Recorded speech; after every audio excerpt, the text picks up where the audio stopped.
There's a chapter on print weapons, how people attacked each other with newspapers and pamphlets and letters. And when you look very closely at how they're attacking each other, you discover that each form of print had a different audience, and that when a politician chose one or another of these forms of print, I'll attack him in a letter, no, I'll attack him in a pamphlet, they assumed that they'd be sending a certain message with that particular choice of a print genre.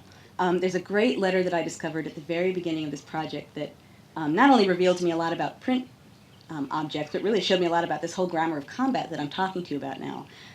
James Monroe, at least a friend of Jefferson, so he's sort of related, was insulted by John Adams when John Adams was president, actually. John Adams gave some kind of a public talk, and he insulted James Monroe, and James Monroe was wounded by this, felt his honor had been assailed, and he needed to do something to redeem himself. So he wrote a long letter to James Madison, basically ticking off his options. What can I do to fight back?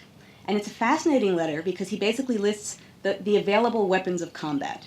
And he says, number one, well, I could write a pamphlet. Pamphlets need a lot of evidence. I could write a pamphlet and attack him back, except I've written one once before and it didn't seem to do much, so I don't think a pamphlet's going to serve me very well in this instance. I could go to the newspapers, but they're really ephemeral. They don't seem to have a big impact, and in this case, I really need something that's going to wow them, so I don't think newspapers are going to be the way to go. He then says, remarkably enough, I could challenge him to a duel. Now, this is the President of the United States, I will mention, that he's talking about. But then he has a second thought and he says, no, he's an old man and the president. Wise thinking on the part of Monroe.